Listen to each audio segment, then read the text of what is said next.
Hi, church family. Hey, on behalf of the staff and our elders, we want to say that we love you and we hope that you are and pray that you are doing well.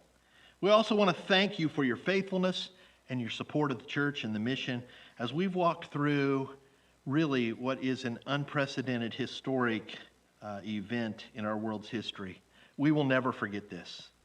And our kids and our grandkids, they're going to be studying about this in history books for a long time to come. We have done our very best as the leaders of the church and as staff to respond to the COVID-19 pandemic. And I want to say that you have done an amazing job of staying engaged and supporting the mission of First Christian Church. And so we really, really thank you. Thank you for that. Wanted to create another video here just to update you on some of the lessons that God is teaching us as we go through this. God is teaching us some amazing, really cool things. We also wanted to lay out for you and communicate about our phase 1 plan to reopen our worship services real soon. So here, first, let me share with you these 3, I think, really important lessons that the Lord is teaching us as we walk through this. Number 1, our mission to reach, teach, connect, and send disciples in Cookeville, Putnam County, and to the ends of the earth is not tied to a building. Now, I know we knew that before this happened, but this event has driven that point home on a deeper level than I think any of us could have conceived of beforehand. Long after we're able to come back together and worship together at our building, we will be thinking about ways to do meetings, to do worship services, Bible studies, small groups, next step classes, etc. in homes, online, and in other venues maybe around our town. Because here's the amazing thought.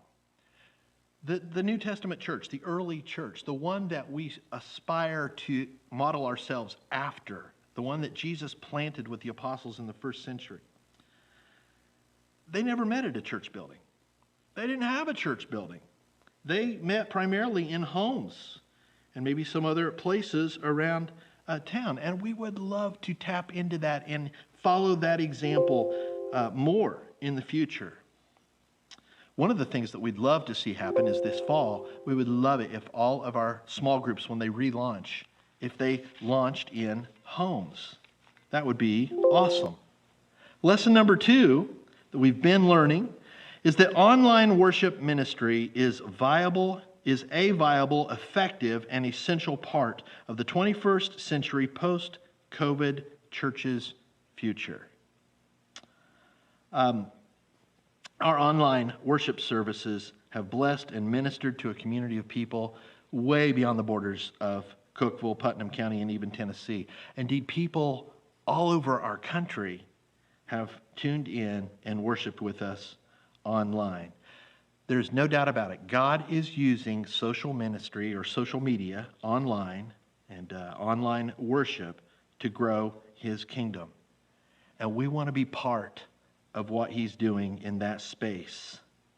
So going forward, as I said just a moment ago, we're going to continue to pursue innovative ways to grow our online mission and ministry.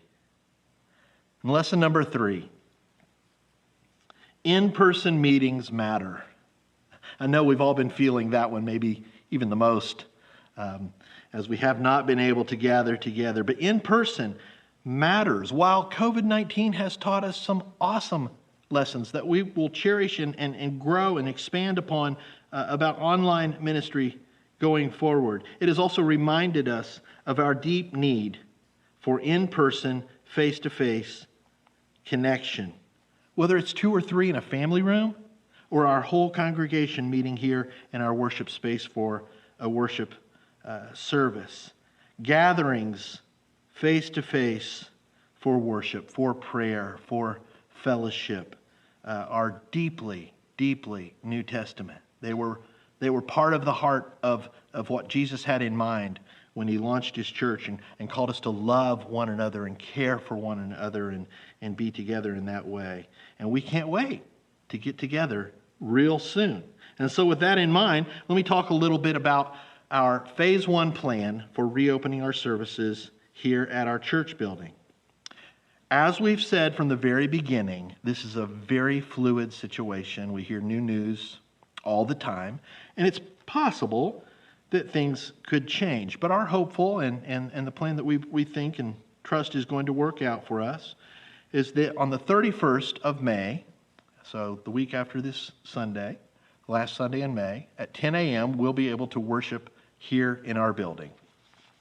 And we are very, very excited about that. Now, let me share with you 3 important thoughts about this first phase of reopening here at our building. Thought number 1, we want you to know that we are taking every precaution that we can to make our public gatherings as safe as possible. We will be socially distancing. That's a hard phrase to say. Socially distancing the seating here in this room where I'm recording this. I'm in our worship center right now. And the way we're going to do that is we're going to take out every other row. That way family units can still sit together, but there will be that distance between us in that way. And then we'll also be providing additional seating over in our children's worship space. If you've ever been over to 205 and the other wing where the kids have kids' church, we're going to provide additional socially distanced seating over there. That space is ideal for this purpose because there's already a projector and a screen and a sound system in there, and we will not be offering children's ministry at the building, programming for kids at the building in phase 1. We'll get to that as soon as we can. But with that space available, it'll be perfect for us. If we need more space beyond that, we've had conversations, we have a plan, and we'll deal with that when we get to it. Thought number 2, personal responsibility on all of our parts is essential as we move forward. In a spirit of mutual respect, we ask that you do socially distance, that you wash your hands regularly. Our leadership and our staff on Sunday mornings when we're together, we will be wearing masks. Of course, I'll take mine off when I preach, and Jared will, I'm sure, take his off when we worship and those kind of things. But when we're interacting, we'll be wearing masks. And we encourage you to consider wearing one as well, just out of respect for each other. If you're elderly or if you're in any of those high-risk categories for COVID-19, please stay home and continue to worship with us online, as we're really excited about that part of our ministry as well. So stay home and stay safe. And then thought number 3, we must practice an attitude of grace toward all of our brothers and sisters. Okay, an attitude of grace is super important. If you watch the news at all, you know that there are a lot of opinions on both sides of the camp regarding what reopening should look like in our country. And people have very strong feelings about that. Some of you have been out and about all over Cookeville, and you have no problem. You're very comfortable coming to our building for worship. Others may, and for very good reason, want to stay home, want to take it a little bit slower. Some of you may have discovered that online worship at home with your family is great, and you just really prefer and enjoy that. Here's what we want you to know. However you choose to engage with us, with First Christian Church in worship, you are part of our church family. We love you, we care about you, and we value you. And we just ask that everyone embrace that same attitude of graciousness toward each other as we walk through this together.